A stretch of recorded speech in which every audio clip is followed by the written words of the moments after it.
খাও সুলতান। এত ছোট গরু বেচতে পারবেন? ব্যস্ত তো হইবই, নাহলে সাদের কাজটা কেমনে শেষ করবো? আরো খাবি? বাজান, তুমি সুলতানরে নিয়ে কই যাও? তোমার জন্যে ঈদের জামানতে শহরে যাই। সত্যি তো? আমার জন্য লাল জামা নিয়ে আইবা। আচ্ছা মা।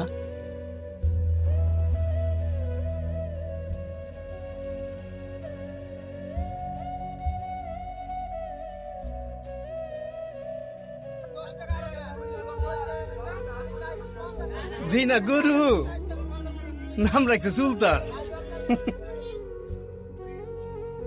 বাহ, গরুটা তো অনেক কিউট। এটা আপনার? হ মা, ওর নাম সুলতান। ওই হাসান সাহেব আসছে। হাটের বড় গরুটা কোন দিকে? সুলতান, সুন্দর নাম তো।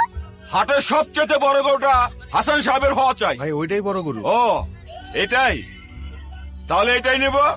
হ্যাঁ দেখো, কিচ্ছু করবো না ধরো। হাই সুলতান। সাবধানে দেখো। বাবা, হ্যাঁ? এবার আমরা সুলতানকেই নিব। হ্যাঁ?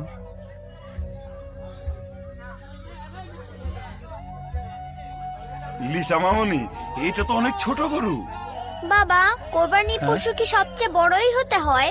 ছোট বড় তো বিষয় না, পছন্দের পশু কোরবানি দেওয়াই তো আসল কোরবানি, তাই না? হ্যাঁ তাই তো মামুনি। এত ছোট গরু নিয়ে মহল্লায় ঢুকলে পরে মান ইজ্জত কিছুই থাকবো না। বস ওইদিকে। থামো চান মিয়া, আমার মেয়ের মুখের হাসিটা দেখেছো? তাই আমি ঠিক করেছি ওই সুলতানই হবে আমাদের এবারের ঈদের একমাত্র কোরবানির গরু। কি বলো মামুনি? থ্যাংক ইউ বাবা। থ্যাংক ইউ মামুনি। হ্যাঁ দাও।